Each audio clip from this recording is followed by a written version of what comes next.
smart, but not super smart. I used to be made fun of for not having any common sense, which I can't really say has changed. And I was always looking forward to what the weekend was going to bring. I like to have fun.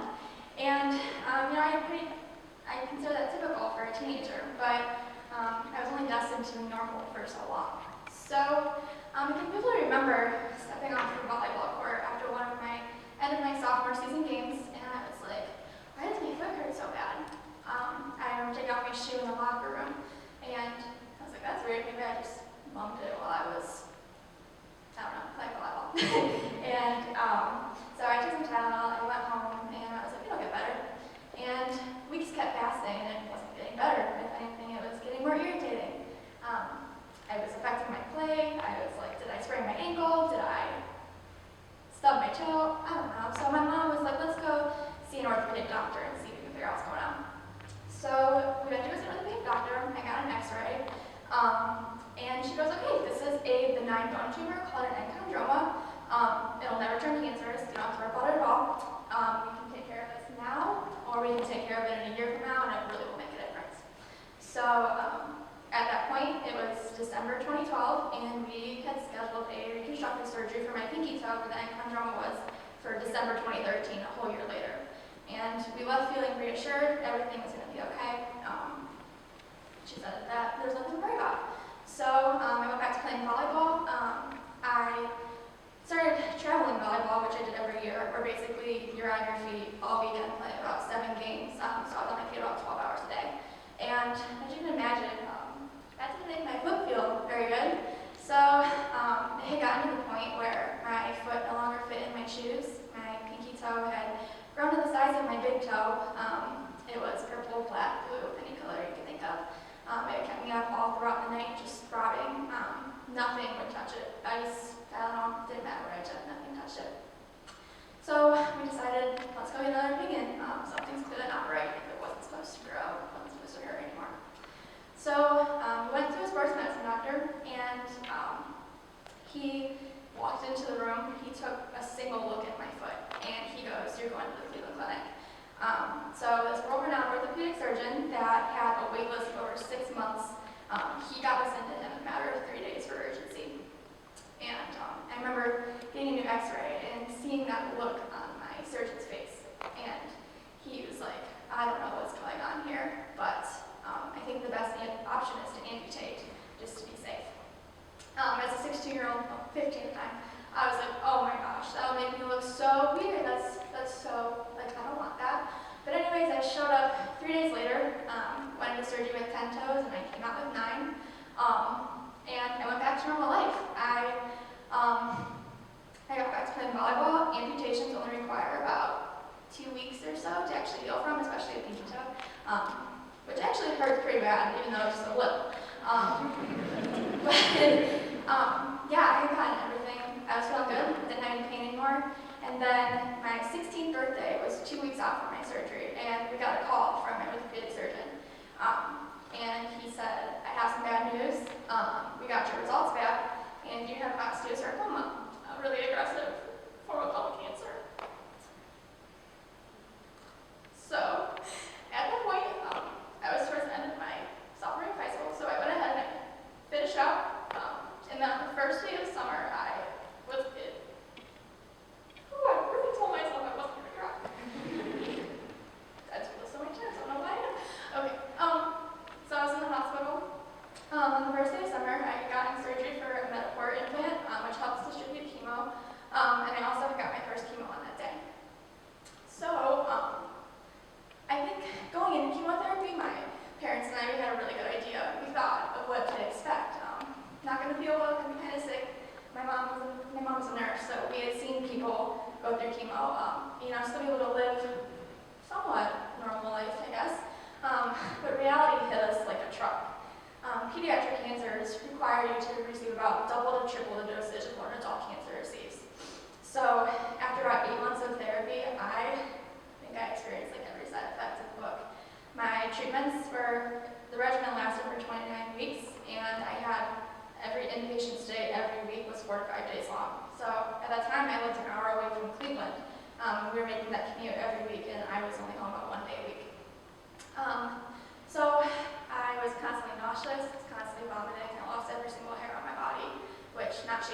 bonus, but still something I had in there. I was so in pain that I basically had glued my morphine pump to my hand because I had such bad mucositis. I could hardly even swallow and drink water like I was supposed to, let alone even talk. It hurt so bad. Chemo constantly wipes out your white blood cells, so I was constantly neutropenic. I was frequently put in the ICU just because the common cold could have killed me. So saying that, I couldn't go to school. I had to homeschool myself my junior year of high school. And that was kind of how that went for me. And, my regimen was very aggressive. I would have weeks where I would put on 20 pounds in steroids and fluids just trying to get the chemo out of my body, and then spend the whole next week throwing up, so I lost 30. So I fluctuated a lot, and it was just a lot going on. But as time went on, my family and I figured out how to deal with physical side effects. You figure out how to not vomit on the car on the way to the hospital. You figure out how to deal with all of that. But what we never expected were to have to deal with the emotional side effects of cancer diagnosis. There's nothing that can prepare you for that. During chemo, my grandma, my grandpa, my mom, my dad, and my sister, we were the circle. We all were the ones who stuck together. And immediately after my diagnosis, we watched the rest of my family kind of fade from the scene. No one knew how to see a sick Hannah. No one knew how to deal with a life-threatening diagnosis in a child, being only 16. And the same thing kind of went with friends. I watched a lot of my friendships fade just because I wasn't at school. I wasn't going to volleyball anymore. Just their life was still going, and mine was kind of on hold at that point. I remember going to public events and seeing people that I used to be so close with, and no one really knew what to say to me anymore. Just because, what do you say to a girl with cancer? I can remember hearing that an ex-fling that I had in high school was saying that I was so ugly now that I was bald. I can remember just going weeks to months without, hearing a single text or call come into my phone from anyone. And then as a 16-year-old in high school, when you're supposed to be having these exhilarating experiences and having the fun of your life, as some people say, I was lonely and I was heartbroken. But my saving grace, my absolute saving grace during this time, were my pediatric oncologists and my nurses. They filled those holes that I expected people to fill, and they weren't there. I can still remember all the mornings during Browns that my doctor would come in and sit on my bed with me and just talk with me for like an hour. I don't know if she posted it, but she definitely did. I can remember all the times my nurse would come in after shifts and they would lay in my hospital bed with me and we would just talk about life or whatever else I wanted to. I can remember when I almost didn't make it home for Christmas because my ANC wasn't high enough and it had to hit a certain point, and I hit it by like 100th of a point, and my pediatric oncologist literally did a handstand in the middle of the room. And if you knew her, you just know that was like the highlight of my entire Christmas. Just all these things. My physicians, they cared for me physically and they helped keep me alive. They also emotionally kept me going daily. They were the strength I needed and that God had given me to get through what I was going through. And I firmly believe that they're one of the biggest blessings in my life.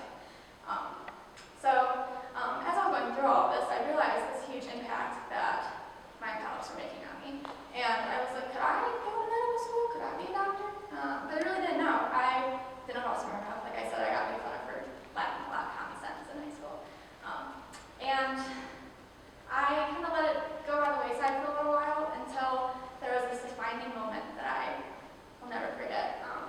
There was a family in the community, and I'd never met before, but they offered to throw a benefit for my family, just to have all the medical funds proceeding, kind of going towards my medical bills that were astronomically high. And so there was this little family there that I also never met, but now I'll never forget their faces. So when I had my benefit, I just got done with the cisplatin and doxorubicin chemotherapy, which that was the one that wiped out my immune system, basically. So I was basically sitting in the corner alone. Everything was covered head to toe. I had like 4 layers of gloves on. Every time I was shaking somebody's hand, I was switching gloves with their new pair on. I just was very hyperactive about germs. And I had a mask on or 2. The only thing you could see was my bald head and my sunken eyes. Kind of looked like a walking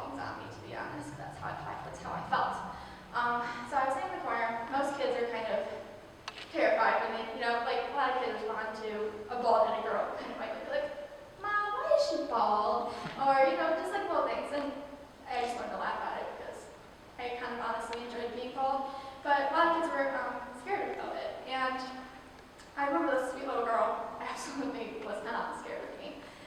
She kept running up to me. She was sitting on my lap. She was drawing these pictures with like little tiny crowns on her heads, and she was just talking my ear off. It's absolutely adorable. And I remember her running up this little silver box to me. And inside this little silver box was a bracelet on it that said Hope. And she like smiled really big. She went to running up with her friends. And I remember her mom walking over shortly after, and she was like, I just want to let you know my daughter has a neurological disorder. She can a lot of times hardly get her words out. She stutters a lot, especially when she's nervous. But with you, she was so comfortable. And that was when I realized how much of an impact me having a disease of my own that I have dealt with, that could impact my patients so significantly and help me to have a better relationship with them. So that silver bracelet, I've worn it every day since I got it over close to 7 years ago. And yeah, it's every single color but silver now. But it just reminds me of the day that my diagnosis lessened the burden on this sweet little girl. And it was the day that I realized how much of an impact I could make on my future patients by becoming a physician who knew what it was like to be a patient. So, fast forward a little bit, try to speed up a little bit, I know I can talk forever. So I finished chemo in January of 2014, back to high school, but the girl who went back was not the same girl who left. I had made a whole new passion for pediatric oncology. My pediatric oncologist and my nurse were my absolute best friends. My family and I were closer than ever, and my faith with God was stronger than ever. He had gotten me through something that was very extremely hard to get through. And he made me stronger from it. And I graduated high school on time despite having to homeschool myself. I went to undergrad and I finished in 3 years. And then I was accepted in medical school by the time I was 20. And I feel so blessed to be here. It's been one of the biggest blessings of my life, especially being able to stand in front of you guys and share my story of how I got here. So currently I am 6 years cancer free. I'm actually considered cured of osteosarcoma.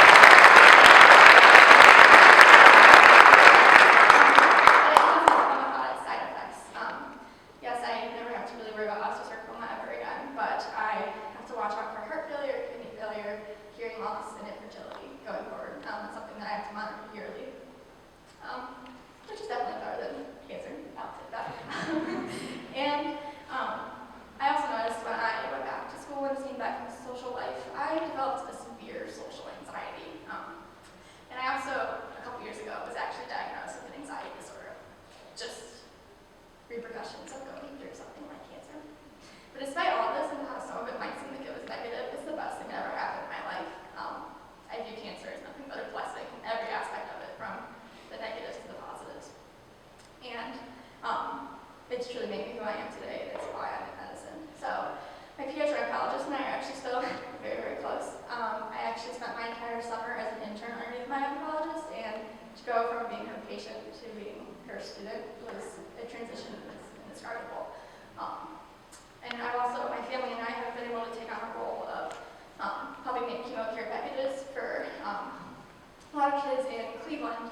We've made over 450 over the last 4 years that are fully stuffed, and with the help of OUH this year, and I really appreciate anyone who donated. And just, I guess the moral of my story is just that every single one of us in this room have been through something that will make us a better physician for our patients in the future. For me, it was my diagnosis of the cancer that showed me that I could not spend the rest of my life anywhere but alongside those brave warriors fighting battles similar to what I had fought. My pediatric oncologist treated me as a whole person. She treated me physically, helped keep me alive, she treated me emotionally, and that kept me alive as well. And I knew that every day she was right there along with me. If any mishaps were going to pop up, she was going to be right there. And I just hope and pray that someday I can make that big of an impact on my patients that she has made on me, and all of my caretakers have on me as well. So it's kind of wild standing up here right now and thinking how 7 years ago at this point I was about to get diagnosed with a life-threatening cancer that we didn't know if I was going to make it through. And I forgot to mention, but I was the first person ever documented to have osteosarcoma in the Picking. So there was no other cases